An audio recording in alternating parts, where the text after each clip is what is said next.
Welcome. आप देख रहे हैं द बिज इन्फ्लुएंसर्स और मैं हूं आपके साथ तन्वी सिन्हा। आज हम आपकी जिनसे मुलाकात कराने वाले हैं, उन्होंने एलएलबी की पढ़ाई के दौरान अन्ना हजारे आंदोलन में पार्टिसिपेट किया। हालांकि वो जल्द ही स्टॉक मार्केट की ओर रुख कर गए। आज वो न केवल कंटेंट क्रिएटर हैं बल्कि एंटरप्रेन्योर और ऑथर भी हैं। फाइनेंस कंटेंट स्पेस में काफी पॉपुलर हो चुके। मिलते हैं प्रांजल कामरा जी से। बहुत बहुत स्वागत है प्रांजल जी हमारे शो में आने के लिए। Thank you so much ma'am, बहुत एक्साइटेड हूँ मैं आज यहाँ आके। प्रांजल जी, आप कंटेंट क्रिएटर हैं, आप एंटरप्रेन्योर हैं, आपने बुक्स भी लिखी है। हम आपसे जानना चाहेंगे, क्या आप अपने आप को इस वक्त सक्सेसफुल मानते हैं? आगे आप क्या प्लान कर रहे हैं अपने लिए?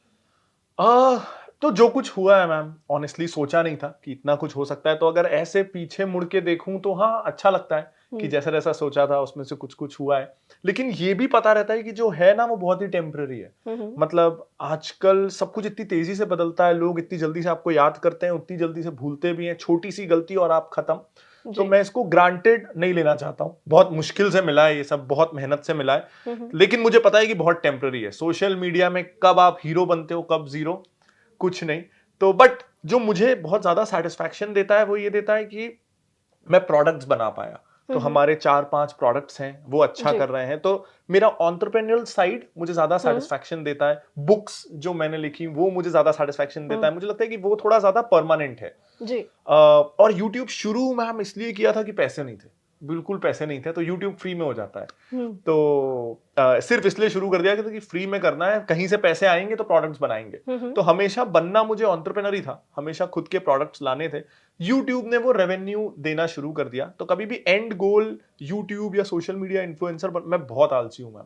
और उसमें क्या होता है यूट्यूब में कि अगर आपका चेहरा है तो आपको कैमरे के सामने आना ही है। बिजनेस में ऐसा है कि आप प्रोडक्ट्स बना रहे हो, आप महीने भर छुट्टी पे भी हो, टीम हो तो मैनेज कर सकती है। जिसके कारण ना आप ज्यादातर अगर फाइनेंस वाले यूट्यूबर्स को देखोगे तो मेरे सबसे कम वीडियोस आते हैं, क्योंकि मेरा कोई प्रोसेस नहीं है, मेरे पास कोई टीम नहीं है मेरे कंटेंट क्रिएशन के लिए। जिस दिन मेरा बहुत मन होता है कि यार ये टॉपिक बनाना है, 15 दिन हो जाए या 20 दिन हो जाए, तब मैं बनाता हूं। तो और उस कारण मैं कर पा रहा हूं। अब मुझे 4-4.5 साल हो गए, लेकिन क्योंकि मैं ना कभी इसका प्रेशर नहीं ले रहा, इसका कंपटीशन या फिर रोज बनाना है वो करूंगा, मैं 4 महीने में रिटायर हो जाऊंगा जी। लेकिन इतने आप बता रहे हैं कि आप रेगुलर कंटेंट नहीं बनाते हैं, लेकिन उसके बाद भी इतने सारे आपके सब्सक्राइबर्स हैं, आपके कंटेंट को देखने के लिए लगातार आप जब भी वीडियो डालते हैं लोग जरूर आते हैं और वो देखते हैं, अप्रिशिएट करते हैं। आपने जो अपनी जर्नी बताई, आपने बताया कि आपके पास पैसे नहीं थे, आप कुछ प्रोडक्ट बनाना चाहते थे जो फाइनेंस के रिलेटेड हो, लेकिन आपने पढ़ाई तो एलएलबी की। एलएलबी से आप किस तरीके से इस डिपार्टमेंट में आए, इसकी ओर आपका इंटरेस्ट बढ़ा, वो हम जर्नी जानना चाहेंगे। मैम मैं लॉयर इसलिए बना ऑनेस्टली क्योंकि मेरे घर में कोई लॉयर नहीं था। तो उनको क्या लगता था घर वालों को, मैं पढ़ाई लिखाई में बहुत ही बेकार था। मतलब बिलो एवरेज कहूंगा मैं, पुअर स्टूडेंट। कई टीचर्स ऐसे होते थे स्कूल में जो ना घुसते थे और उन्होंने मेरे को बोल रखा था कि हम जब घुसेंगे तो अपने आप आके नीचे बैठ जाना, मतलब हमको बोलने में भी टाइम खराब नहीं करना है, तू इतना वाहियात है। तो ऐसा होता था। तो घर वालों को ये था कि मैं बोलने में अच्छा था, असेंबली कंडक्ट करना, स्पीच, डिबेट वगैरह उस सब का मुझे शौक था। अब घर में कोई वकील था नहीं, तो उनको लगता था कि जो सनी देओल जैसे तारीख पे तारीख चिल्ला सकता है वो अच्छा वकील बन सकता है। तो मेरे घर वालों ने हुआ तू बोलता अच्छा है, तू वकील बन जा। मैंने भी एग्जाम वगैरह दिया, उसमें ना जीके पूछते थे, थोड़ा बहुत प्रोबेबिलिटी वाला, मैथ्स, इंग्लिश, ये सब्जेक्ट्स मेरे अच्छे थे तो निकल गया। जीके मैं कभी कभी आज तक भी देख लेता था, तो मेरा जीके हमेशा अच्छा था। तो वो मेरा एग्जाम निकल गया। First day of law school और हमारा ओरिएंटेशन हो रहा था और हमको उन्होंने समझाया कि एक लॉयर का काम कैसे होता है। और मुझे पता चला कि अरे 95% ऑफ द काम तो रिसर्च है पीछे, 5% कभी कभी आप जज के सामने 2 लाइन बोलोगे। First day of law school मैंने डिसाइड किया मेरे को लॉ नहीं करना है। मैं घर गया, पापा को बोला पापा लॉ नहीं करना है। बोले फीस तो दे दी है। ये तो लग रहा होगा ब्लंडर हो गया। हाँ, फीस तो दे दी है। मैं लेकिन पीछे पड़ गया, मेरे को नहीं करना है। तो बोलते हैं ठीक है देख एडमिशन हो गया है, तेरे को क्या करना है तेरे को पता है? मैंने कहा नहीं। तो बोले जब तक पता नहीं चल रहा यही करते रहे। मुझे पता चलते चलते 4 साल हो गए तो लॉ हो गया। तो उस चक्कर में हो गया क्योंकि मेरे को पता नहीं था और क्या करना है, वरना लॉ तो मेरे को पहले दिन से पता था कि मैं ये काम आगे करने नहीं वाला। तो लेकिन फिर आपको कैसे पता चला कि आपको एक अपना फाइनेंस के अराउंड कुछ काम करना है, आपको कंटेंट क्रिएटर बनना है?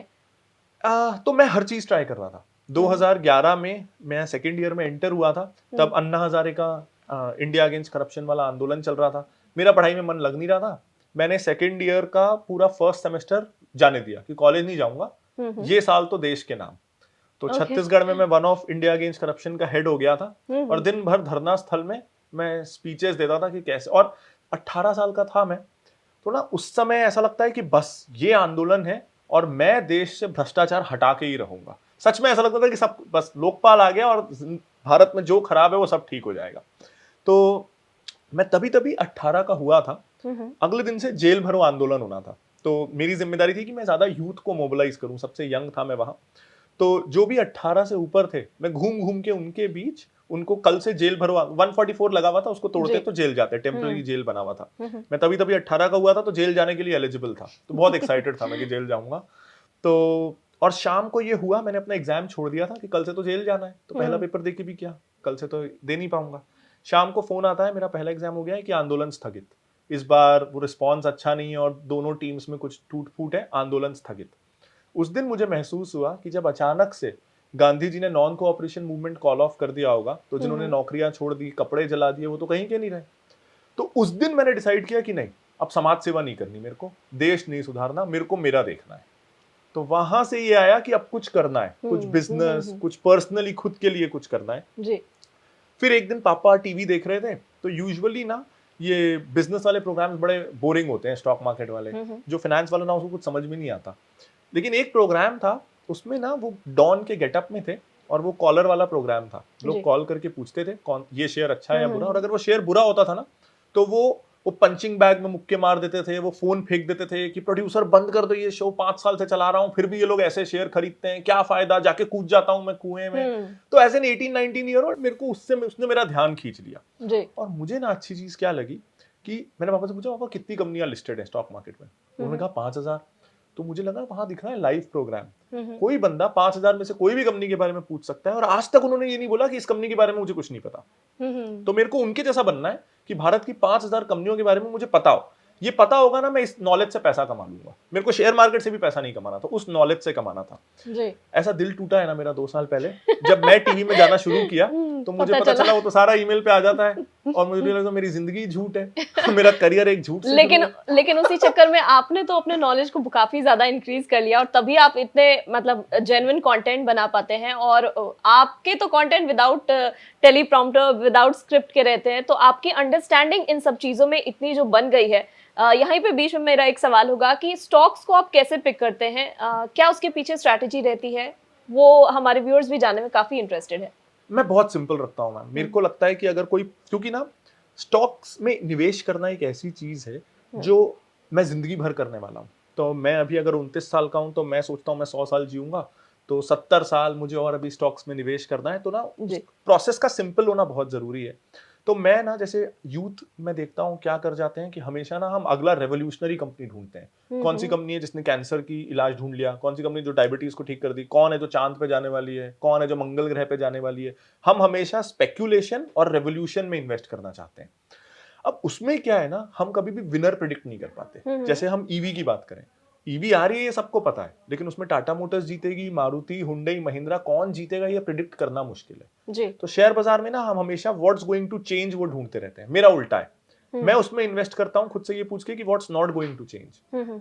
जैसे अगले 50 साल से टूथपेस्ट में कोलगेट नंबर 1 है, तो क्या मैं ये बोल सकता हूं अगले 5 साल भी सबसे आगे कोलगेट ही रहेगा टूथपेस्ट में? ये कह पाना आसान है, वजह है कि ये कहना कि ईवी में नंबर 1 कौन होगा। क्या मैं ये बोल सकता हूं कि साबुन में अगले 10 साल भी हिंदुस्तान यूनिलीवर के साबुन ही बिकेंगे, टी रेड लेबल और टाटा टी बिकेगा, जूते हम बाटा के पहनते रहेंगे जी, जिलेट का ही रेजर यूज होगा? तो मैं एकदम ये लो रिस्क सिंपल स्टेबल कंपनियों में इन्वेस्ट करता हूं, क्योंकि ना इन्वेस्टिंग विनर ढूंढने का गेम नहीं है, इन्वेस्टिंग गेम है सर्वाइवर्स ढूंढने का। अगर कोई कंपनी डूबेगी नहीं तो वो आपको ठीक ठाक रिटर्न दे जाएगी। हम हीरो ढूंढने के चक्कर में ना हम जीरो पे लैंड करते हैं जी। अब मुझे पता है आज भारत के सेफेस्ट बैंक्स कौन से हैं। अगर मैं प्राइवेट बैंक्स की बात करूं तो कोटक, आईसीआईसीआई, एचडीएफसी जी। तो उसको छोड़ के अगर कोई किसी और बैंक में इन्वेस्ट कर रहा है तो वो सेफ्टी कॉम्प्रोमाइज कर रहा है। Okay. तो मेरा बहुत सिंपल है, वो इंडस्ट्रीज जो मुझे समझ में आती हैं उसमें नंबर 1 या नंबर 2 या दोनों प्लेयर के शेयर्स ले लो, जीरो डेट रखो, कर्जे वाली कंपनियां ना लो। मैं अभी इस शो के पहले टीवी टुडे की बैलेंस शीट देख रहा था, जीरो डेट है, पसंद आया मुझे तो और इंडस्ट्री लीडर हैं ही, तो ऐसे सिंपल बिजनेसेस। अगर मैं बोलूं आज तक की हम बात करें, आपके इस ग्रुप की बात करें, तो अगर ये पिछले 20 सालों से नंबर 1 रहे हैं तो मैं ये रीजनेबली एक्सपेक्ट कर सकता हूँ कि अगले 5 साल भी कौन नंबर 1 नंबर 2 रहेगा, इनके होने के चांसेस हैं। तो जी। सेफ है, क्लीन बैलेंस शीट है। अगर मैं 15-20 ऐसी सेफ कंपनियां ले लूं जो सालों से अपनी इंडस्ट्री में नंबर 1 रही हैं जी। और उस नंबर 1 पोजीशन को वो कर्जा लेके नहीं लाए हैं, वो प्रॉफिटेबल तरीके से नंबर 1 है, जी। तो उसमें से 10 कंपनियां अपने आप ऐसी होंगी जो मुझे मल्टी बैगर रिटर्न्स दे देंगी। जी। इतना सिंपल इन्वेस्टिंग। जी, मतलब है कि आप इस थॉट प्रोसेस पे बिलीव करते हैं कि जो ऑलरेडी स्टैब्लिश्ड हैं अपने बिल्कुल। सेक्टर में, उनमें पैसा लगाएं तो वो सबसे सेफेस्ट गेम होगा। बिल्कुल। लेकिन इसके ऑपोजिट बहुत सारे ऐसे लोग हैं जो कि नए चीजों के इंट्रोडक्शन में काफी ज्यादा विश्वास रखते हैं, जो नई चीजें आ रही हैं। अगर हम बात करें ब्लॉकचेन टेक्नोलॉजी की, क्रिप्टो करेंसी पर भी काफी लोगों का विश्वास है। जी। वहीं जो नई कंपनियां आ रही हैं, तो इन सभी चीजों को लेकर आपको क्या कहना है? जुआ तो देखिए लोगों को, अब मैं आपको ना एक इंटरेस्टिंग ऑब्जर्वेशन बताता हूँ। जब आईपीएल चल रहा था ना, तो मैं वो चेन्नई सुपर किंग्स से मैच बड़े देखता हूँ, धोनी का मैं बहुत बड़ा फैन हूँ, बहुत कुछ सीखा है मैंने उनसे। उनको क्रिकेट देख के ना, क्रिकेट खेलते देख के मुझे लगता है मैं इन्वेस्टिंग सीखता हूँ। तो उसमें ना मैं आपको एड्स बताता हूँ, 3 एड्स आते थे। ब्रोकर्स के ऐड आते थे, कुछ ब्रोकर्स के, कुछ क्रिप्टो एप्स के ऐड आते थे, और कुछ फैंटेसी गेमिंग के, ड्रीम 11 जैसे। तो आप सोचो, स्टॉक इन्वेस्टिंग वाले और क्रिप्टो वाले भी फैंटेसी गेमिंग वालों से compete कर रहे हैं। ऑडियंस सेम है, सेम वही यूथ जिसके पास थोड़ा पॉकेट मनी है और जो पहली बार इन्वेस्ट करने वाला है, उस तीनों के पैसे को फैंटेसी गेमिंग वाले चाहते हैं, क्रिप्टो वाले चाहते हैं, और स्टॉक ब्रोकर्स चाहते हैं। यानी मेरे हिसाब से क्रिप्टो तो स्पेक्यूलेशन है ही, गैम्बलिंग जुआ है ही, स्टॉक्स भी जिस तरीके से हम खरीदते हैं ना, वो जुआ है। इसका मैं अगर आपको क्रिप्टोस के रिगार्डिंग स्पेसिफिकली लॉजिक बताऊं, तो हम किसी भी चीज को सस्ता या महंगा, हम चाहे शर्ट खरीदने जाएं, जूते खरीदने जाएं, तो हम कपड़ा फील करते हैं, ब्रांड के साथ हमारा एक्सपीरियंस कैसा है, पिछली बार यूज किया था तो कितना चला था, इससे हम एक अंदाजा लगाते हैं। हम आम या सेब खाते हैं तो 4 ठेलों में पूछते हैं, क्वालिटी देखते हैं और कौन सी वैरायटी है, और इस तरीके से। तो हर चीज का हम अपने पास्ट एक्सपीरियंस से, क्वालिटी से, ब्रांड से एक फेयर वैल्यू निकालते हैं, फिर हम डिसाइड करते हैं हमको पैसा देना है कि नहीं। अब क्रिप्टो के साथ ये नहीं हो पाता। अब देखो, स्टॉक्स की मैं बात करूं तो आज मैं जब बाहर था तो मैं देख रहा था कि ये जो टीवी टुडे 200 करोड़ रुपए कमाता है और 1700 करोड़ में पूरी मिल रही है, यानी 6-7 साल में मेरा इन्वेस्टमेंट फ्री हो जाएगा। 200 करोड़ 1700 करोड़ लग रहे हैं 6-7 साल में फ्री, और शेयर तो मैं हमेशा के लिए ले रहा हूं, तो उसके बाद की अर्निंग से मेरी अर्निंग हो रही है। तो मैं एक अंदाजा, इसको मैं अगर बोलूं, ये एक ऐसी दुकान है जो आपको मिल रही है, जो साल का आपको 2 लाख का रेंट देती है, और वो दुकान मिल रही है 17 लाख में। सेम चीज है जी। तो 17 लाख में अगर कोई ऐसी दुकान मिले जो 2 लाख का रेंट दे, तो शायद हम में से उस दुकान को ले लेंगे कि प्राइस एप्रिसिएशन भी होगा और 2 लाख का रेंट तो आ ही रहा है। तो मुझे उस हिसाब से ये दुकान अच्छी लगी। तो मैं क्या कर रहा हूं, मैं अर्निंग से ये देख रहा हूं कि मेरे को कंपनी लेनी चाहिए कि नहीं। अगर मैं गोल्ड की बात करूं, तो गोल्ड में हम ये देखते हैं कि सालों से वो रफली हर साल इतना बढ़ जाता है, तो उसका एक लंबी प्राइस हिस्ट्री है, हम उसको एनालाइज करते हैं। जब हम रियल एस्टेट लेने जाते हैं, हम देखते हैं अच्छा 1 करोड़ की दुकान है, रेंटल कितना मिल जाएगा, हम रेंटल से देखते हैं। एफडी में हम ये देखते हैं कि ठीक है 7% मिल रहा है, अगर मैं कहीं और डालूंगा तो कितना मिलेगा, फिर रिस्क कंपेयर करते हैं। अब क्रिप्टो के साथ प्रॉब्लम क्या है, ना तो ये डिविडेंड देता है, ना ये कोई कंपनी है जो अर्न करती है, ना ये मेरे को रेंट दे सकता है, तो मैं इसकी फेयर वैल्यू निकालूं कैसे? जी। एक बिटकॉइन $20,000 में सस्ता है या $60,000 में सस्ता है, मैं ये निकालूं कैसे? तो जो क्रिप्टो के फेवर में है ना, वो ये बोलते हैं कि गोल्ड भी तो ऐसे ही है, गोल्ड भी हमको रेगुलर इनकम नहीं देता। मैंने सोने का कॉइन ले लिया, वो पड़ा हुआ है, वो रेंट नहीं देगा, डिविडेंड नहीं देगा, अर्निंग्स नहीं देगा, वो पड़ा हुआ है। और गोल्ड की वैल्यू क्यों है? क्योंकि वो रेयर है, वो अनलिमिटेड सप्लाई में नहीं है। बिटकॉइन की भी उसीलिए वैल्यू है क्योंकि वो रेयर है। अब ये आर्ग्यूमेंट इसलिए फ्लॉड है कि गोल्ड ने ना ये प्रूव किया है कि वो पिछले 5000 सालों में इंडिस्पेंसिबल है।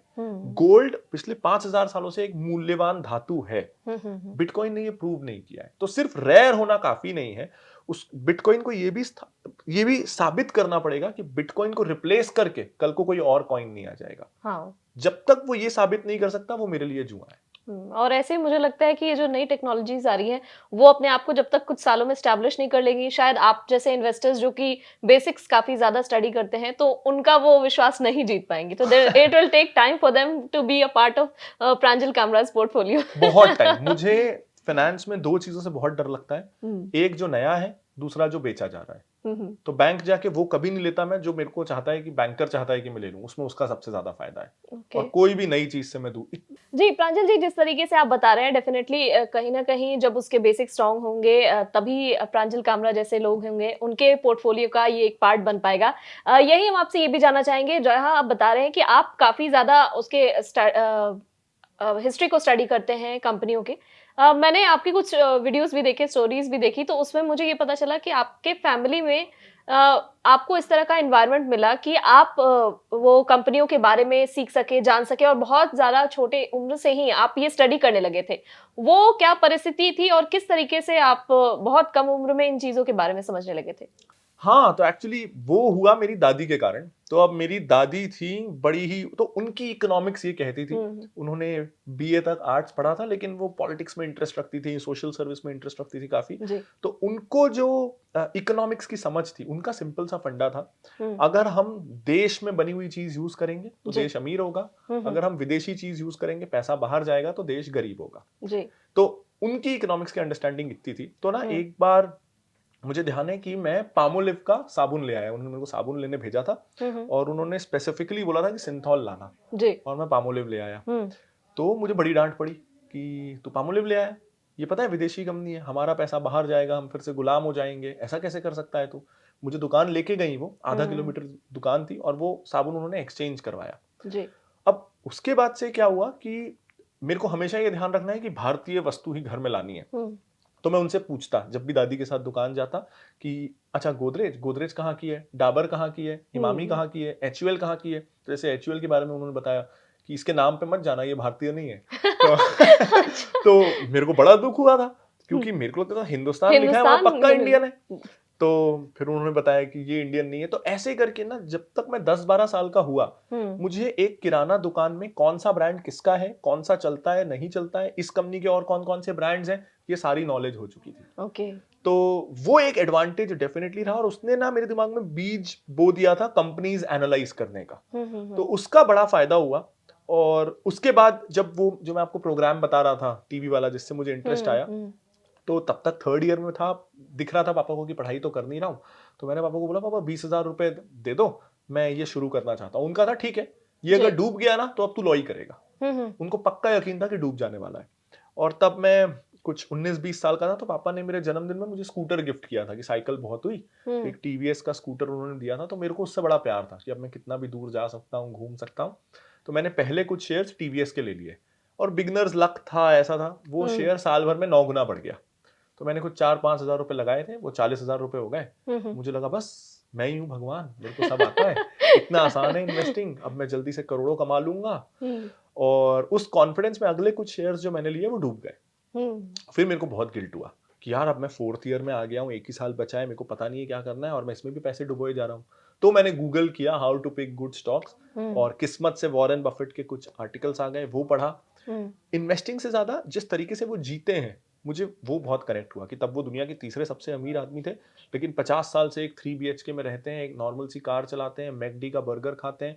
तो बिल्कुल इस तरीके से रहते हैं जैसे कोई 30-40 हजार कमाने वाला, 50 हजार कमाने वाला इंसान हो, और कमा रहे होते हैं शायद 1 करोड़ रुपए पर मिनट। तो मुझे वो लाइफस्टाइल बहुत अट्रैक्ट की। मुझे कभी भी ये फ्लैशी लाइफस्टाइल पसंद नहीं है, तो मैं उनसे उस लेवल पे कनेक्ट हुआ। फिर मैंने उनके जी। बारे में पढ़ना वगैरह शुरू किया। तो मुझे पता चला NISM करके एक कॉलेज है जो सिर्फ स्टॉक मार्केट की पढ़ाई करवाता है। हुँ, हुँ। वहाँ मैं गया, साल जी। भर मैंने स्टॉक मार्केट की पढ़ाई की। मैंने प्लेसमेंट के लिए मना किया। मेरी मम्मी ने मुझे ऑलमोस्ट घर से निकाल दिया था कि लॉ स्कूल में होते कोई जॉब मिल नहीं रहा था, यहाँ से मिल रहा था तो बिना लिए आ गया। यहाँ पे भी नहीं लिया। फिर आके मैंने ये यूट्यूब शुरू किया। यूट्यूब की जर्नी की शुरुआत कहाँ से हुई और उसके बाद फिर आपने एक प्रोडक्ट भी बनाया, जी। फिर वो कैसे डेवलप आपने कुछ डेवलप किया और अभी आगे आने वाले दिनों में उस पे किस तरीके से काम करने वाले हैं? जी, तो मैं घर आया, एक तो ना बहुत बड़ी गलती मुझसे ये हो गई थी कि मैं सोचा टाइम क्यों वेस्ट करना जब खुद का ही हुँ, करना है। हुँ। तो मैं NISM में बैठे-बैठे मैंने वीडियो रिकॉर्डिंग शुरू कर दी। ओके। मेरी एक दोस्त और थी, उसको मेरे से भी ज़्यादा फाइनेंस आता था। तो मैं सोचा ये तो यहीं-यहीं है, फिर तो इसका जॉब लग गया, मेरे को रायपुर वापस जाना है, ये कब मिलेगी? हुँ, तो अभी इसके साथ रोज़ रिकॉर्डिंग कर लेता हूँ। उसका जॉब लग गया था तो उसको क्लास-वास नहीं जाना होता था। तो 60 दिन में हमने 60 वीडियो रिकॉर्ड किए। हुँ, हुँ। ये सोच के कि मैं एडिटिंग अभी नहीं करता। एडिटिंग तो मैं घर जाके भी कर सकता हूँ। ये अब कंटेंट अभी बना है है। तो हुँ, बना लेता हूँ। अब हमको बनाना आता नहीं था।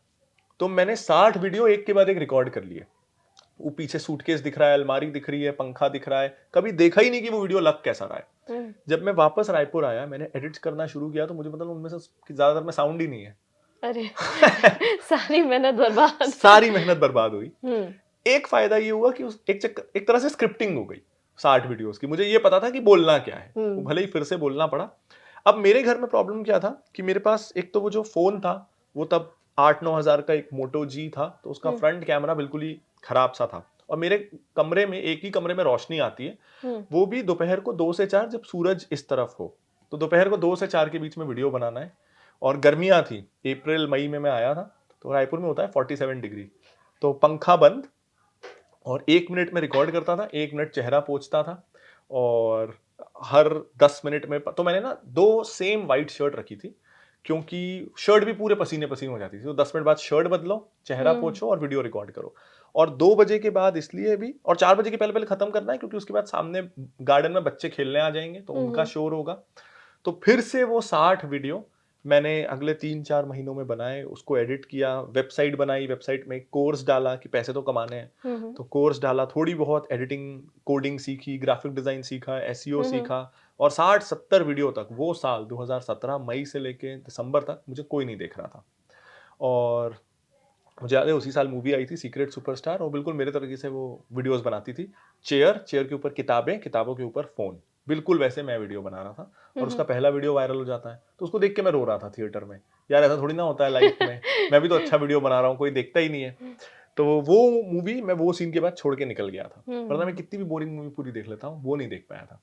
फिर फरवरी 2018 में मेरा भला हो बिटकॉइन का मेरा पहला वीडियो जो वायरल हुआ वो एक्चुअली बिटकॉइन पे था। मैंने बड़ी बुराई की थी उसकी, तो सब तारीफ कर रहे थे, मैंने बुराई कर दी थी तो वो वायरल हो गया। वहां से फिर सब बदला। ये फेब की बात है, और फेब 2018 तब मेरे 1000 सब्सक्राइबर थे। मई तक फिर मेरे 1 लाख सब्सक्राइबर हो गए थे। तो वो बहुत तेजी से हुआ सब कुछ। और मेरी वेबसाइट अब मुझे प्रॉब्लम देने लगी थी, क्योंकि अब कस्टमर्स आ रहे थे और वो वेबसाइट बहुत ही खराब थी, बहुत खराब एक्सपीरियंस मिलता था। लोग अगर पेमेंट कर देते थे तो उनका कोर्स एक्टिवेट नहीं होता था, क्योंकि वो मैनुअल था। तो मैं एक डेवलपर ढूंढने लगा, एक अच्छा वेब डेवलपर। तो 2 चीजें हुई लाइफ में, तब से मुझे लगता है कि जो होता है अच्छे के लिए। एक तो मैं घर से बना रहा था और मुझे अब स्टाफ रखना था, customer support, graphics, web developer. लेकिन घर में मेरा कमरा भी नहीं है, आज भी नहीं है। मेरी बहन का कमरा है, वो कभी कभी मुझे यूज करने देती है। तो वो तो मुझे घर में किसी को बैठाने देती नहीं, और लोगों को, मेरा कमरा है तो मुझे रहने नहीं देता है और ऐसा। तो मुझे ऑफिस चाहिए था, लेकिन इतने पैसे भी नहीं थे कि खुद का ऑफिस बनवाओ, और जल्दी चाहिए था। तो अन्ना हजारे आंदोलन के समय, क्योंकि मैं बहुत उस समय लोकल मीडिया वगैरह से इंटरेक्ट करता था, तो एक जर्नलिस्ट मेरे पहचान के थे, जो रायपुर में एक इंक्यूबेशन सेंटर खुला था, अटल इंक्यूबेशन सेंटर करके एक स्कीम है, उसके अंडर उसके मैनेजर वो हो गए थे। तो उनको मैं याद था कि मैं वीडियो वगैरह बना रहा हूँ। उन्होंने मुझे बुलाया कि यहाँ ना एक इंक्यूबेशन सेंटर है, आके प्रेजेंटेशन दे, तेरा सिलेक्शन हो जाएगा। मैंने प्रेजेंटेशन दिया और उनके कारण उन्होंने मुझे रिकमेंड किया था, तो मेरा सिलेक्शन हो गया, हमको ऑफिस मिल गया, वर्ल्ड क्लास ऑफिस मिल गया। ऑफिस का पहला दिन था, हम कई सारे डेवलपर्स को मैं बुला रहा था बात करने के लिए। और ज्यादातर क्योंकि मैं नॉन आईटी गाय हूं, तो मेरे को बिल्कुल समझ में नहीं आता कि किसको सिलेक्ट करो। आप अच्छा अकाउंटेंट ढूंढ सकते हो, डेटा एंट्री वाला ढूंढ सकते हो, कस्टमर सपोर्ट, लेकिन आईटी वालों को कैसे जज करना है? तो बहुत सारे लोग आ रहे थे सेम काम के लिए, कोई 20,000 बोलता था, कोई 4 लाख बोलता था। एक तो समझ में नहीं आता था सही भाव क्या है और सही इंसान कैसा है। फिर एक इंसान आए, बहुत ही ना ऐसा लग रहा था बहुत सारी सिगरेट पी के आए हैं, लंबी चोटी, ऐसे अनकेप्ट दाढ़ी, ऐसा लग रहा था कितने दिनों से नहाए नहीं है, लोअर टी शर्ट में, और ऐसा कट वगैरह का निशान। और वो घुसे, और उस समय मेरी मम्मी पापा और बहन घुसे ऑफिस देखने के लिए, पहला दिन उन्होंने था। बोला अरे किसके साथ हाँ, इंटरेक्शन है इसका? क्योंकि हम आए और मुझे वो बोले तुमको मेरा नंबर कहाँ से मिला, वो आईटी वाले ने कहा यहाँ से मैंने गूगल किया, इस वेबसाइट में आपका नाम था। मेरे सामने उस वेबसाइट के ओनर को फोन करते हैं और बोलते हैं अरे हटाओ यार नंबर, तुमको कितनी बार बोल चुका हूँ, ये कोई लड़के मुझे फोन करते रहते हैं, काम करोगे? अब मेरे को 10 साल का एक्सपीरियंस हो गया है, ये मैं कल के निकले हुए लोगों से बात करूंगा क्या? और मेरे सामने इस तरीके से मेरे लिए बात कर रहे हैं। मेरी बहन मुझे बुलाती है, भाई तू कुछ भी करेगा, इनके साथ काम नहीं करेगा। मेरे भी मन में ये था, हाँ ऐसे इंसान के साथ कौन काम करेगा। फिर मुझे बोलते हैं चलो आ गया हूं तो बताओ क्या करना है। मैंने बताया मैं क्या करता हूँ। तब तक यूट्यूब में 1 लाख सब्सक्राइबर थे, उन्होंने मेरे 2-4 वीडियो देखे। मुझे बोलते हैं काम ठीक कर रहा है तू, चल करूंगा तेरे लिए काम। और मैं मन में ये सोच रहा हूँ लेकिन मेरे को नहीं करवाना है आपसे काम। फिर उन्होंने समझा मेरा और मुझे बोले कि तू डूब जाएगा, जो तू सोच रहा है ना तू डूब जाएगा, तेरा कुछ नहीं होने वाला। बहुत हर्ट हुआ, पर बोलते हैं मैं अभी कुछ नहीं बोलूंगा, मेरे को 1 दिन दे, कल मैं तुझे प्रपोजल दूंगा कि तेरे को ये बिजनेस ना करके जो मैं बता रहा हूँ वो करना चाहिए। मैं एक दिन तेरी इंडस्ट्री एनालाइज करूंगा, मेरे को फाइनेंस पता नहीं है। रात भर उन्होंने फाइनेंस इंडस्ट्री एनालाइज की। अगले दिन एक नया बिजनेस मॉडल मुझे भेजा और मुझे सच में वो बहुत अच्छा लगा कि ओ हाँ, ये तो सही बोल रहे हैं, ऐसा होना चाहिए। मैं ब्लंडर कर रहा था। अगले दिन उन्होंने मेरे को एक पहला डिजाइन भेजा वेबसाइट का, और उस समय तक मैंने उससे अच्छी वेबसाइट नहीं देखी थी। मतलब कहाँ, मैं एक ब्लॉग चला रहा था खुद का बनाया हुआ, और मुझे लगा मेरी Amazon फ्लिपकार्ट जैसी वेबसाइट हो सकती है, ये पॉसिबल है। तो मुझे बोले ये सिर्फ डिजाइन है, सैंपल है, 40,000 रुपए लूंगा, 20,000 एडवांस, पैसा दे दे, 2 दिन में तेरे को पूरा डिजाइन रेडी करके दूंगा। उन्होंने बैंक अकाउंट वगैरह डिटेल्स वगैरह भेजा, मैंने ऐड कर दिया, ट्रांसफर करना भूल गया मैं। 2 दिन बाद मैंने फोन किया, सर आप डिजाइन देने वाले थे। तो बोलते हैं कि तू पैसा देने वाला था। सर मैं भूल गया, मैं भी भूल गया डिजाइन देना, बोलते हैं। फिर मैंने उनको पैसे दिए। 4 साल हो गए, वो हमारे सीटीओ हैं। आज हमारी 10-15 लोगों की आईटी टीम है, वो हमारे सीटीओ हैं। दिन भर वो हमारी टीम को गाइड करते हैं, सुबह 12 से शाम के 7 तक। 7 से 9 वो फैमिली को टाइम देते हैं। रात को 9 से सुबह 5 तक टीम ने दिन भर जो काम किया उसको रिव्यू करके गलतियां सुधारते हैं। 5 से 10 सोते हैं, 12 बजे दोबारा ऑफिस आते हैं। ना उनके पास इक्विटी है, ना उस 20,000 रुपए के अलावा 4 साल में उन्होंने एक पैसा लिया है। And I think this was the best decision you made by far कि उनको अपने टीम का पार्ट बनाया, या एक तरह से ये कह सकते हैं उन्होंने उन्होंने आपको मुझे चुना, मैं तो आपको कोई चुना। होता है बिल्कुल। तो उनका अब कई बार मैं उनसे पूछूं ना कि सर क्यों कर रहे हो आप, मैं उनको बोलता हूँ कि आप इक्विटी ले लो, आप सैलरी ले लो, आपको जो चाहिए। तो मुझे बोलते हैं देख प्रांजल, 10 साल मैं काम कर रहा था आईटी, मुझसे लोगों ने क्या किया, नेताओं ने अबाउट अस वेबसाइट बनाई कि मैं क्यों सबसे महान हूँ, बिल्डर ने प्रोजेक्ट की फोटो खिंचवा खिंचवा के डलवाई। तू पहला है जो मेरे को चैलेंज करता है, और तेरी 2 बातें मुझे पसंद है कि तू बड़े शहर नहीं भाग रहा, हर कोई बड़े शहर भागता है, तू रायपुर में बैठ के कर रहा है। दूसरा, तू आसान रास्ता नहीं चुन रहा कि तू फंडिंग नहीं ले रहा, तू बूटस्ट्रैप्ड है। जी। ये 2 में से जिस दिन तूने कुछ किया, मैं तेरे को छोड़ के चले जाऊंगा, तू भी दूसरों के जैसा हो गया। तू भी रायपुर में है, मैं भी हूं, मेरी फैमिली भी यहीं, तेरी भी यहीं, मुझे भी यहीं रहना है। तू चैलेंज करते रहे, तू सपने देख, मैं पूरे करूंगा। तो टीम ऐसी मिल गई कि प्रोडक्ट बनाना। प्रोडक्ट का नाम आपका फिनोलॉजी है? फिनोलॉजी हमारे ब्रांड का नाम है। फिर हमारे 4 प्रोडक्ट्स हैं। जी। प्रोडक्ट्स ना, हम लोग, मैं कहूंगा कि मैं बिल्कुल भी इंटेलिजेंट नहीं हूं। मैं उन प्रॉब्लम्स को सॉल्व करने की कोशिश कर रहा हूं जो मैंने as a student investor face किए थे। तो जैसे पहला प्रॉब्लम मेरा ये था कि जब मैं डीमैट अकाउंट खुलवाने गया ना, जी। तो पापा ने मुझे 20,000 रुपए दिए थे। 6,000 रुपए मेरे सिर्फ डीमैट अकाउंट खुलवाने में लग गए थे। डीमैट अकाउंट खोलने की कॉस्ट 6,000 थी तब। और फिर मुझे लगा कि ये मेरे लिए सही नहीं था, ब्रोकरेज ज्यादा था, बहुत सारी चीजें थी। आज हर किसी को डीमैट अकाउंट खुलवाना है, तो हमारा पहला डीमैट अकाउंट खुलवाना पहला कदम होता है। तो हमारा एक प्रोडक्ट है सिलेक्ट बाय फिनोलॉजी, जिसमें हम जैसे पॉलिसी बाजार सारे इंश्योरेंस को कंपेयर करके आपकी जरूरत के हिसाब से आपको सही इंश्योरेंस सजेस्ट करता है। सिलेक्ट पे कोई भी इन्वेस्टर आए, हम उस 2-4 सवाल पूछते हैं ऑटोमेटेड, उसकी जरूरत के हिसाब से वो इंडिया के सारे ब्रोकर्स में कंपेयर करके अपने लिए बेस्ट ब्रोकर चुन सकता है। तो वो पहला स्टेप था। दूसरा, जो मैं बहुत सारे किताबें मैंने पढ़ी थी और बहुत कुछ मैं सीख तो गया था, लेकिन प्रॉब्लम क्या होता था कि जो मैं सीख गया, मान लीजिए मैंने सीखा कि फ्री कैश फ्लो नाम की एक चीज होती है और मुझे हर कंपनी में फ्री कैश फ्लो देखना है। अब होता क्या था, जो ऑनलाइन वेबसाइट्स अवेलेबल हैं उनमें कंपनी का फ्री कैश फ्लो अवेलेबल ही नहीं है। तो मेरे को पता है देखना है, लेकिन मैं देखूं कैसे, कहीं है ही नहीं। मैं हर बार अगर बैठ के कैलकुलेट खुद करूंगा तो जो काम 10 सेकंड का है उसमें मेरे को आधा घंटा लग जाता था।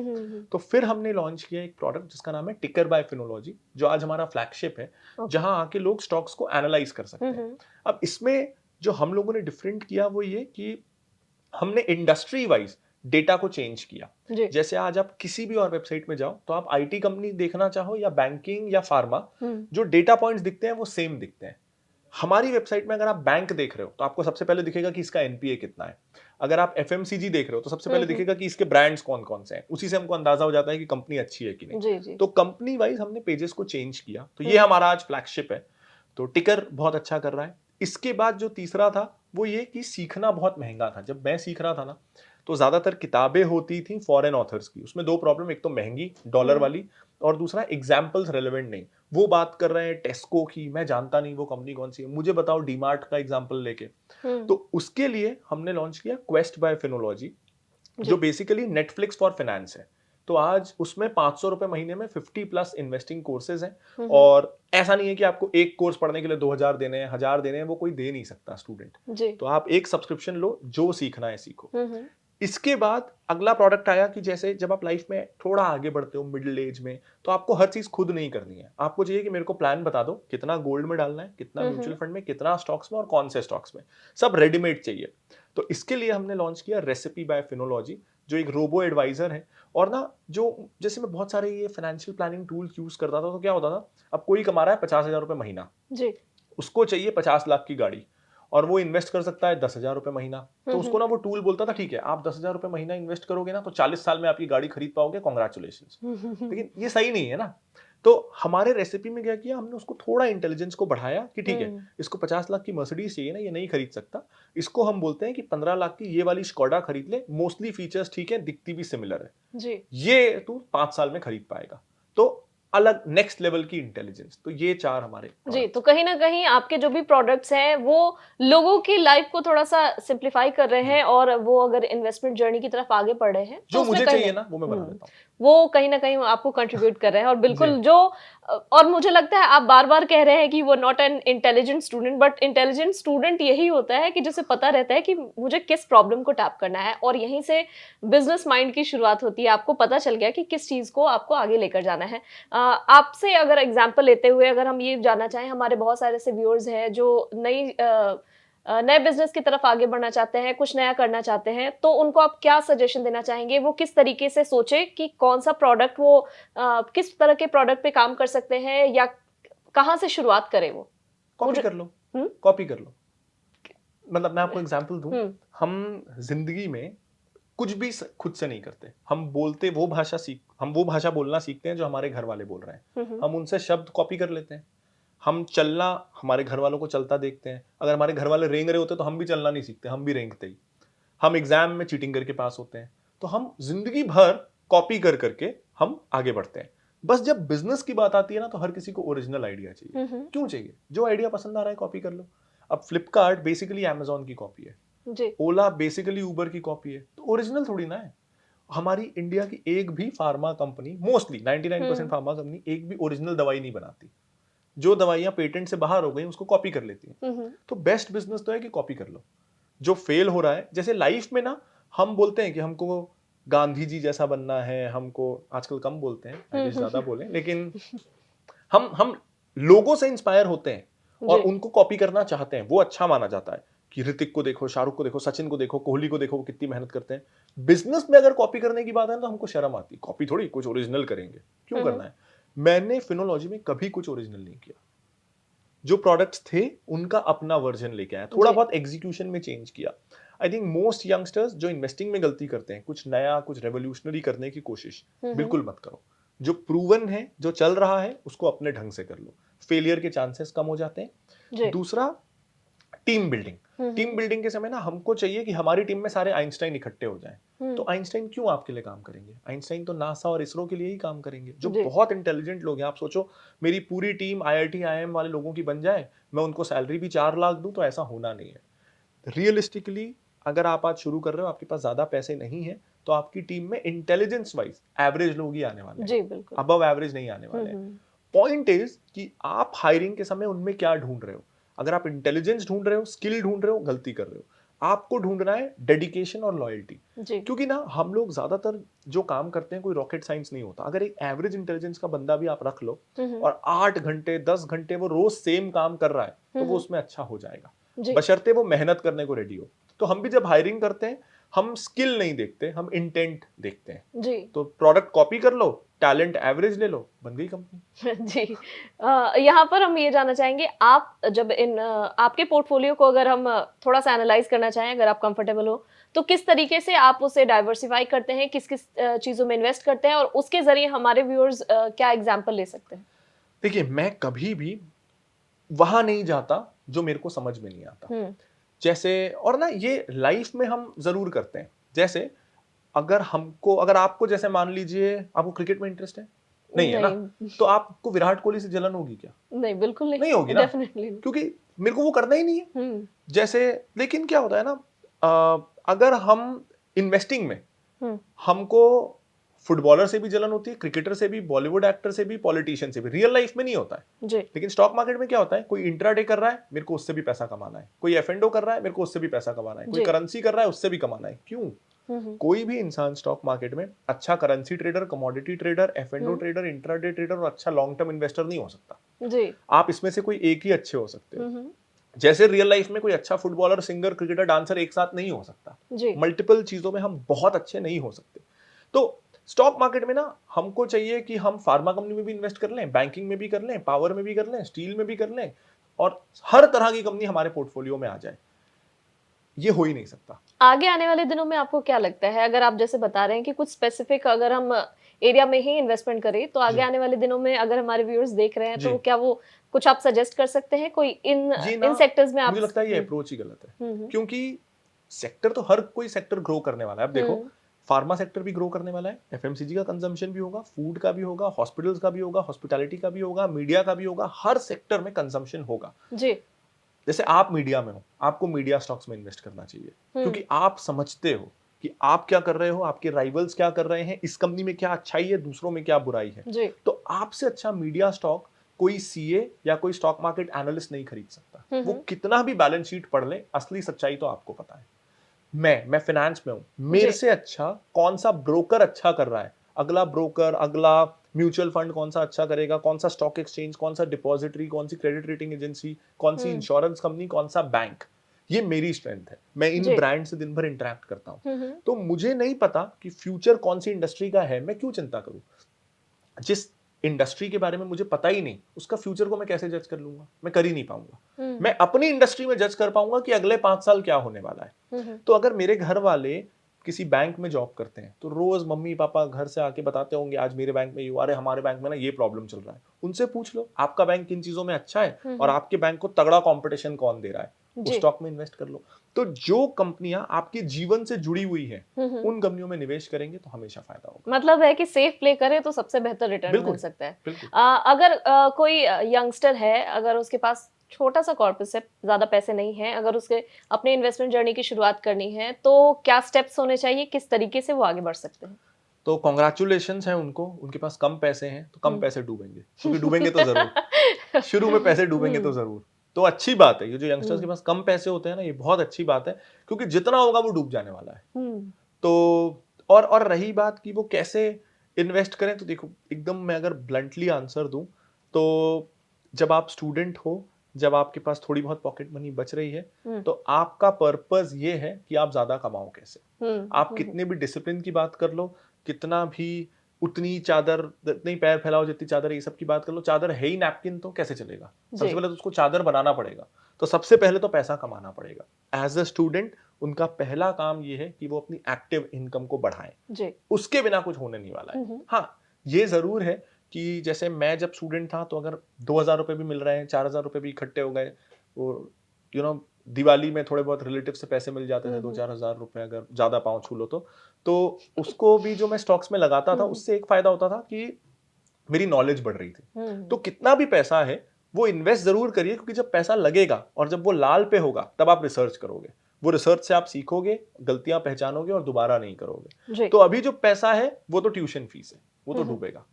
आईपीओ को लेकर आपका क्या विचार है? आईपीओ में बहुत दो तरह के विचार हैं। लोग कहते हैं कि आईपीओ से पैसा बनेगा, कुछ कहते हैं आईपीओ से पैसा नहीं बनेगा। आपको क्या लगता है? बहुत सिंपल है। अगर मैं आपसे पूछूं कि आपके पास, आपने कोई इन्वेस्टमेंट पर्पस के लिए कोई जमीन खरीदी थी, मान लीजिए 10 लाख की, अब आप आज उसको कितने में बेचना चाहोगे? मतलब 10 लाख में आपने खरीदी थी, तो अब आप कितने में बेचोगे उसको? डेफिनेटली उससे ज्यादा ही में 15 लाख और 20। अगर आपको उस जमीन के 50 करोड़ मिले, आप मना करोगे? डेफिनेटली नॉट, क्यों मना व्हाई करोगे? नॉट? तो सोचो, आईपीओ जो है वो किसी की कंपनी है, और वो अपनी कंपनी में हिस्सेदारी बेच रहा है, वो अपनी जमीन बेच रहा है, तो क्या वो अपनी जमीन आपको वाजिब दाम में बेचेगा? नहीं, बढ़ा के बेचे। वो दुनिया भर की पब्लिसिटी करके उसका भाव बढ़ाएगा, और वो चाहेगा उसकी 100 रुपए की चीज के बदले उसको 1,000 रुपए मिले। तो उसको क्यों दे रहे हो 1,000 रुपए? मार्केट में लिस्ट तो हो ही रही है ना, परमानेंटली इसी मार्केट में रहेगी, कभी भी खरीद लेना। इसलिए मैं दुनिया के सारे आईपीओ से दूर रहता हूं, क्योंकि स्टॉक मार्केट में कोई जब शेयर है ना, तो उसकी फेयर वैल्यू लोग मिलकर डिसाइड कर रहे हैं। आईपीओ में मेरे पास पावर ही नहीं है कि मैं बोलूं फेयर प्राइस क्या है, वो तो जो उन्होंने और मर्चेंट बैंकर ने मिलकर डिसाइड कर लिया कि इस बार ना ज्यादा पब्लिसिटी करेंगे और 100 रुपए की चीज 2,000 में बेचेंगे। मर्चेंट बैंकर को पैसा ही उस चीज का मिल रहा है, दाम बढ़ाने का। तो मैं उस स्कीम का हिस्सा क्यों बनूं, क्यों मैं खुद को फंसाऊं? और मैं ये भी बोलता हूं, 5,000 कंपनियां ऑलरेडी लिस्टेड है ना मार्केट में, हम खुद को कैसे ये जस्टिफाई करें कि वो जो एक नई कंपनी आ रही है वो 5,000 पुरानी कंपनियों से बेटर है, सिर्फ इसलिए कि हर जगह उसकी बात हो रही है तो हमको वो अच्छी लगने लगती है। वो अच्छी है नहीं। आपकी बातों से लगता है कि आप एकदम जो लॉयल कस्टमर जैसे होते हैं ना, वैसे पुरानी कंपनियों के एकदम लॉयल कस्टमर है। जो टिका है वही बिका है। वही सोचते हुए आगे बढ़ रहे जी। हैं। अगर हम ये आपसे जानना चाहें, क्योंकि फाइनेंशियल फ्रीडम के अराउंड काफी ज्यादा कॉन्वर्सेशन आजकल होने लगी है। यंगस्टर्स भी अभी से मतलब लाइक 20s में ही प्लान करते हैं कि हाँ मे बी 30 तक 40 तक हमें रिटायर कर जाना है। अगर वो इसकी शुरुआत कर रहे हैं तो क्या गोल होना चाहिए, किस तरीके से टारगेट उनको अपना सेट करना चाहिए, म्यूचुअल फंड में इन्वेस्ट करना चाहिए, कितना उन्हें स्टॉक पिक करना चाहिए, या और किस रियल स्टेट में इन्वेस्ट करना चाहिए, किस तरीके से वो बढ़ सकते हैं आगे? देखिए, इसमें मैं ये कहूंगा कि जल्दी रिटायर होना क्यों है, सारी जिंदगी करेंगे क्या? आजकल दवाइयां इतनी अच्छी हो गई हैं, इलाज इतना अच्छा हो गया है। 80 साल तक चाहो ना चाहो जीना है। मैं 100 जीऊंगा, लेकिन 80 तक जीना ही है। नहीं, चाहे फाइनेंशियल फ्रीडम के बाद घूम घूम सकते हैं, कहीं अपनी मर्जी की काम चीजें कर जी, सकते हैं, जी, मुझे किसी पे डिपेंडेंट नहीं होना पड़ेगा। जी, जी। जी, आजकल ये फायर वाला कंसेप्ट चलता है कि financial independence and retire early, ये सब चलता है। तो अगर मैं उसको एकदम मैथमेटिकली बात करूं तो वो ये है कि मेरा आज का खर्चा कितना है। जैसे मेरा तो बहुत कम है। मेरा आज का खर्चा जैसे मेरा खर्चा महीने का हो जाता होगा 15,000 रुपए के आसपास, लेकिन वो बढ़ेगा। अगर मैंने शादी वादी की तो खर्चा बढ़ जाएगा। तो मैं ये सोचूं कि मेरा आज से 5 साल बाद क्या खर्चा होने वाला है। ये बड़े शहरों में ज्यादा होता है, लाख रुपए तो चाहिए ही चाहिए। फिर इन्फ्लेशन आएगा, हर साल जी। 5% महंगाई भी बढ़ती है। तो मैं ये मानूं कि अगर 5 साल बाद लाख रुपए महीना में कमा रहा हूं तो मेरा घर चल जाएगा। तो मैं ना बहुत सारे इन्फ्लेशन कैलकुलेटर आते हैं। अगर मैं ये सोच रहा हूँ कि मैं 25 का हूँ और मेरे को 45 पे रिटायर होना है, तो आज अगर मेरे को 1 जी। लाख की जरूरत है तो 20 साल बाद कितनी जरूरत होगी। ये इन्फ्लेशन कैलकुलेटर होते हैं। रफली मेरा अंदाजा है कि आज का 1 लाख 5 मतलब अगर 20 साल बाद मैं रिटायर हो रहा हूँ तो 2.5 लाख के आसपास होगा। ये मेंटल कैलकुलेशन है रफली। तो मुझे ये देखना है कि अच्छा 2.5 लाख रुपए मुझे हर महीने की जरूरत पड़ेगी आज से 20 साल बाद। तो 2.5 लाख रुपए अगर मेरे को चाहिए तो मेरे पास, मैं सेफेस्ट इंस्ट्रूमेंट लूंगा क्योंकि मेरा रिटायरमेंट कॉर्पस है। जी। तो कितना पैसा मेरा बैंक में एफडी हो कि मेरे को 2.5 लाख रुपए का ब्याज मिलता रहे। जी। तो आज अगर मुझे 2.5 लाख रुपए महीने का ब्याज चाहिए, यानी 30 लाख रुपए महीना चाहिए, तो मेरे पास बैंक में 5 करोड़ के आसपास का अमाउंट होना चाहिए। जी। अगर 5 करोड़ रुपए अमाउंट होगा तो 30 लाख रुपए मुझे आता रहेगा। तो मेरा रिटायरमेंट कॉर्पस हो गया 5 करोड़ रुपए, कि मेरे पास जब 5 करोड़ रुपए आ जाएंगे मैं रिटायर हो सकता हूँ। तो इसके लिए कहाँ कहाँ इन्वेस्ट, अगर आप मतलब ऐसे स्पेसिफिक बता सके कि इसमें इन्वेस्ट करें, इसमें इन्वेस्ट करें, क्या? देखो, इसका कोई एक फिक्स्ड आंसर नहीं होता। ये इस बात पे डिपेंड करता है कि कौन कितना कमा रहा है, कितना बचा रहा है, उसके डिपेंडेंट्स कितने हैं, उस पे लोन्स कितने चल रहे हैं। तो उसके हिसाब से सेफ्टी और रिस्क बैलेंस होता है। आई थिंक हमारा जो रेसिपी है ना वो एकदम यही काम करके देता है। अभी मैं वही पूछ रही थी कि आपके किसी प्लेटफॉर्म के जरिए ये रेसिपी कैलकुलेट। बाय फिनोलॉजी में एग्जैक्टली यही होता है। ओके। हाँ। तो आप उसमें जरूर आप कुछ ऐसे कैसे इंडिविजुअल, हाँ, सवाल सवाल होते हैं। पूछते हैं। हमारा सिस्टम सवाल पूछता है कि जैसे एग्जाम्पल के लिए ऐसा कि आप पे कितने लोन चल रहे हैं, कितने साल बाद रिटायर होना चाहते हैं, आप पे डिपेंडेंट्स कितने हैं, आपके पास इंश्योरेंस कितना है, ऑलरेडी आपने कितना इन्वेस्ट कर दिया है, कोई घर या गाड़ी ऑलरेडी है क्या, तो उसके लिए प्लान नहीं करना है, बच्चे कितने बड़े हैं, शादी कब होगी उनकी, और शादी वो करेंगे कि नहीं, इस तरीके का। उस हिसाब से हर इंडिविजुअल का उसको कहाँ इन्वेस्ट करना है वो अलग होता है प्लान। जी। अगर हम बात करें, आप जिस तरीके से बता रहे हैं कि आप कंटेंट भी बनाते हैं, आपका खुद का प्रोडक्ट भी है, आजकल हम देख रहे हैं कि इस स्पेस में काफ़ी सारे यंगस्टर्स आ गए हैं। कहीं आपको मुश्किल कभी लगती है कि एज एन इंडिविजुअल अगर कम उम्र के हैं तो आप अगर कोई बात बोलते हैं तो शायद बहुत एक सर्टेन ब्रैकेट ऑफ एज वाले लोग ही हैं जो आप पे विश्वास कर पाएंगे, बाकी आपको लगता है कि बाकी लोग आप पे उतना कॉन्फिडेंस नहीं रखेंगे? एक बार ना जब मैं 10th में पहली बार शेव कराने नाई के पास गया था, तो तब मैं 10th में क्या 15 साल का रहा हूँ। तो उसने मुझे पूछा कि आप कहाँ जॉब करते हो, तो मैंने कहा नहीं मैं तो स्कूल में हूँ। तो वो हंस दिया कि क्यों मजाक करते हो, आप कम से कम 25 साल के हो। तो मेरे साथ अच्छी बात ये है कि लोगों को मैं 10 साल बड़ा लगता हूँ, तो इसलिए मेरे साथ प्रॉब्लम ही नहीं है। वो सोचते हैं 35-40 साल का इंसान बोल रहा है, कभी प्रॉब्लम आया ही नहीं। और जब यंग ऑडियंस के सामने हो तो उनको मैं अपनी असली एज बता देता हूँ विद आधार कार्ड कि मैं 29 साल का हूँ। तो वो भी रिलेट कर ले। हाँ, वो भी रिलेट कर लेंगे, कोई प्रॉब्लम नहीं है। फन अपार्ट, बट मैं ऐसे इन जनरल पूछना चाहती हूँ जी। कि क्या इस स्पेस में कुछ उम्र को लेकर भी कुछ प्रॉब्लम्स होती हैं कि अगर कम उम्र के लोग हैं, अगर वो इसके अराउंड कॉन्वर्सेशन कर रहे हैं तो बहुत ज्यादा रिलायबिलिटी। शुरू में होती थी, बट अब आई थिंक लोग विश्वास करने लगे हैं मुझ पे। काफी समय से मुझे देख रहे हैं, जो जानते हैं, एक दूसरे से नाम सुनते हैं, वर्ड ऑफ माउथ पॉजिटिव रहता है। फिर क्या होता है ना, इतने साल में मैं हालांकि ऐसे डायरेक्टली शेयर्स बताता नहीं, लेकिन मैं एग्जाम्पल जरूर देता हूँ, जी जी क्यों मुझे ये पसंद है, वो पसंद है। तो वो लॉजिक जब वो प्ले आउट होता हुआ देखते हैं कि प्रांजल ने 2 साल पहले ऐसा बोला था, तो ओवर टाइम अब मुझे लगता है कि मैं ये प्रॉब्लम फेस नहीं करता हूँ। या मैं इसको बोलूं कि एक तो ना सोशल मीडिया में मैं आपको ऑनेस्टली बताऊं, अच्छी चीज क्या होती है कि जिसको मेरा कंटेंट पसंद नहीं है वो मुझे देखेगा नहीं, जी। जिसको पसंद है वही देखेगा। तो जिनको मैं नापसंद हूँ वो अपने आप चलते चले जाते हैं, हटते चले जाते हैं, और जिनको मैं पसंद हूँ उसका सर्कल बड़ा होता चला जाता है। तो थोड़ा ये भी होता है कि जो आप बोल रहे हो वो होता भी होगा, लेकिन वो मुझ तक पहुंचता नहीं, क्योंकि उन्होंने एक वीडियो देखा और वो चले गए। तो थैंकफुली हम 140 करोड़ लोगों के देश में हैं, मुझे भी फर्क नहीं पड़ता। नहीं, और हमारी बहुत सारी शुभकामनाएं हैं आपको कि आगे आपका ये जो चैनल वो है वो भी ग्रो करे, आपके प्रोडक्ट्स भी काफी बेहतर परफॉर्म करे मार्केट में, क्योंकि जहां प्रॉब्लम है वहां सोल्यूशन अगर आप आप लेके आ मुझे रहे हैं। एक ब्लेसिंग ये दे दो कि आपके ये तक चैनल्स की तरह मेरा चैनल भी ग्रो करे। बिल्कुल बिल्कुल, हमारी तरफ से पूरी शुभकामनाएं आपको है। मैं एक छोटा सा रैपिड फायर राउंड आपके साथ खेलना चाहूंगी। लास्ट में छोटे सवाल होंगे, उसके बहुत आप डर लगता शॉर्ट है में, मेरे को इससे। मतलब शॉर्ट में आपको आंसर करना होगा। आप अपने आप को एक वर्ड में अगर डिफाइन करें तो वो क्या होगा? Honest. By far your best investment. CDSL। Best stock पे कभी तक का आपका क्या रहा है? वही है, CDSL। तो फिर इन्वेस्टमेंट के पर्सपेक्टिव में अभी तक नॉट ओनली स्टॉक्स, अदरवाइज भी आपको लगा हो कि आपने लाइफ में इस चीज में सही पैसे तो लगाए तो मुझे बहुत ना सही। हमारा एक बचपन, मतलब परदादा जी के समय का एक घर था, वो फैमिली बंटवारे वगैरह में फिर चला गया था। तो अभी पिछले साल मुझे जस्ट उसके बाजू वाला प्लॉट बड़े ही सस्ते में मिल गया, तो वो खरीदा, तो पापा और दादी बहुत खुश थे। जी। हाँ। अगर आप रिकमेंड कर सके, कमिंग जो अभी फेस्टिव सीजन आ रहा है या फिर शादियां भी काफी होने वाली हैं, तो वैसे में कोई ऐसा सेक्टर या कोई स्टॉक जो आपको लगता है कि अच्छा परफॉर्म कर नहीं, सकते हैं? इन्वेस्टमेंट मौसम नहीं है कि हर मौसम कुछ नया ले लिया। ऐसे कोई फेस्टिव, एक बार ना मुझे एक प्रोग्राम में रिकमेंड करने बुलाया गया था, वैलेंटाइंस डे स्टॉक्स। हाय, उससे मुश्किल प्रोग्राम कुछ नहीं है। वैलेंटाइंस के लिए कहाँ से स्टॉक्स लाऊं मैं? तो ये सब होता नहीं है। इन्वेस्टिंग में जो अच्छी कंपनियां हैं वो सालों तक अच्छी रहती हैं। मौसमी दीपावली के नहीं है अराउंड आपको नहीं लगता है कि कुछ स्टॉक्स बेहतर परफॉर्म कर सकते ये ना। यंग लोगों को या नए इन्वेस्टर्स को लगता जरूर है कि हैं? एशियन पेंट बढ़ेगा, गाड़ियां ज्यादा बिकेंगी, लेकिन मार्केट को पता है कि हर साल ऐसा होता है। तो जो चीज हर साल होती है उसका भाव या फिर वो उसका उसका एडवांटेज किसी को मिलता नहीं है, क्योंकि वो तो होना ही है, वो तो पता है। वो तो नहीं होगा तो प्रॉब्लम हो जाएगा। तो दिवाली में अगर गाड़ियां ज्यादा बिकेंगी तो हीरो मोटो कप ऊपर नहीं जाएगा, वो तो होना ही है। नहीं बिकेगी तो नीचे जरूर जाएगा। ओके। आपकी हॉबी क्या है? मुझे क्रिकेट खेलना बहुत पसंद है।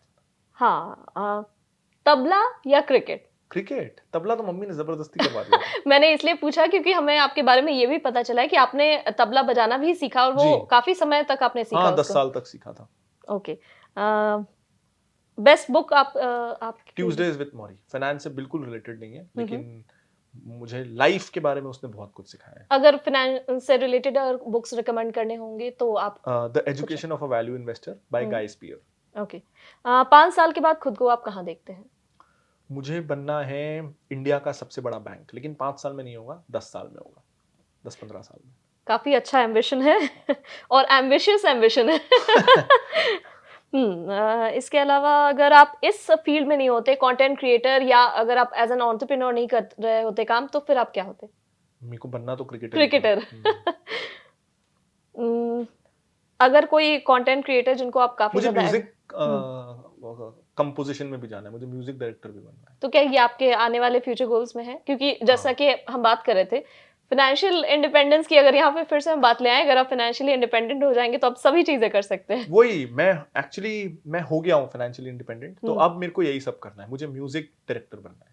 तो यहीं पे हम अपने व्यूअर्स से ये कहना चाहेंगे कि आप इनको फॉलो करें, ताकि आपको पता चलेगा कि इतने कम उम्र में कैसे फाइनेंशियली इंडिपेंडेंट हो सकते हैं। I think you are around 29। तो 29 की उम्र में ओ माय गॉड, अब पैसे कमाने की कोई चिंता ही नहीं है। हाँ वैसे हाँ, मोस्टली तो नहीं है, तो मेरे को म्यूजिक डायरेक्टर बनना है। ओके। कोई कंटेंट क्रिएटर आपका है जिसको कोई म्यूजिक लेबल से पहचान? नहीं कंटेंट क्रिएटर जिनको आप फॉलो करते हैं, लुकअप करते हैं अपने फ्रेटर्निटी में? मेरे को एक तस्कीन मैम है अर्बन फाइट से, हम्म वो मुझे बहुत ज़्यादा पसंद है। उनके जैसा कंटेंट मैं बनाना चाहता हूँ। हम्म, एक एसेट योगी करके हैं, जी। दिल्ली के ही हैं। हम्म, मुझे लगता है कि फाइनेंस स्पेस में सबसे अच्छा काम वो कर रहे हैं। जी, और जल्द वो हमारे यूट्यूब प्लेटफॉर्म पर उनसे मिलेंगे भी जरूर। ओह अच्छा, ओके। मुकुल जी हमारे शो में आ चुके हैं, और ओह, अगर आपका इंटरव्यू उनसे पहले चला गया तब तो फिर हाँ, लोगों को पता चल ही जाएगा कि हाँ, वो भी आने वाले हैं, और अगर उनका पहले चला गया तो डेफिनेटली उनको देख भी चुके होंगे। ओके। वेल्थ आपके लिए क्या मीन करता है? इंडिपेंडेंस। अगर बुरे मूड में होते हैं तो आप क्या करते हैं? झगड़ा तो